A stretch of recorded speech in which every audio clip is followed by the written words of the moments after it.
This video is not fake news and is for all the people who are worried about the COVID-19 coronavirus.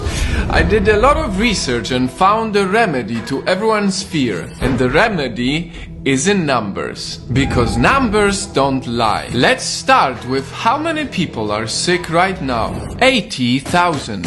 That's quite a lot. But out of this, 77,000 people are in China. So if you're not from China, that should remove 96% of your worry. Now, let's assume somehow you got the virus. In the extremely unlikely event of you getting the virus, 81% of the cases are mild. 14% of the cases are moderate and only 5% of the cases are critical, which means that you are very likely to recover from it. And if you somehow get to a critical state, if you compare COVID-19 to SARS, it had a 10% fatality rate, while COVID-19 has only a 2% fatality rate. That is a 5 times smaller number than SARS. Having said all of this, let's dive even deeper into the numbers to make you feel safer. If you consider the age, the possibility of dying goes even lower. The death rate for people under 50 years old is only 0.2%. 0.2%. Everyone should know these numbers so that they see that the majority of people actually recover from COVID-19. This knowledge is essential so that less people worry. If you are under 50 years old and not living in China, you are much more likely to win the lottery, which is 1 in a 45 million chance, than actually dying from the virus. Remember, numbers don't lie. This video is about COVID-19, but we can all learn more from it.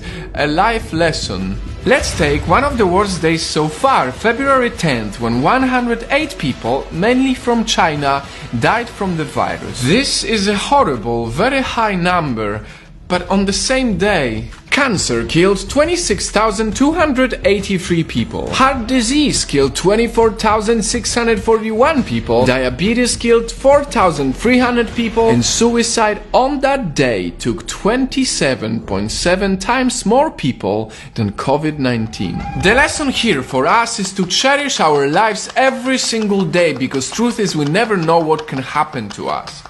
Now, going back to COVID-19, the rules haven't changed. You still should wash your hands often to prevent the spread of the virus. Additionally, the CDC, the Centers for Disease Control and Prevention, recently said that the most likely way this disease is spread is through sneezing. So you are still most likely to prevent the extremely unlikely event of getting sick by staying away from crowds. And last but not least, perhaps the most misinformed aspect, masks. This is coming from CDC as well. The people who are not sick do not need masks at this time. I said it in my last video. The main purpose for the mask is if you feel like you might be sick and don't want to risk sneezing on other people. Whew.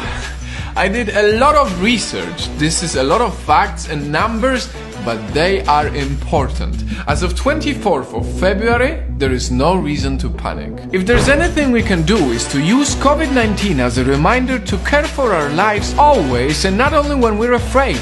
Because a bad diet, driving while drunk or smoking is thousands of times worse than any coronavirus. Before I end this video, I want to touch one last topic that's very important to me: racism. A lot of people are using COVID-19 as an excuse to be racist against Chinese people, and it shouldn't be like that. It's not okay. We should not judge a whole nation based on an event like this. Racism sucks, and we need to all come together to not only battle the virus, the fake news and the panic, but also racism. So that a few months from now, when hopefully everyone is safe and we have the virus under control, we will all be able to say that we did our absolute best to fight the virus and not fight each other.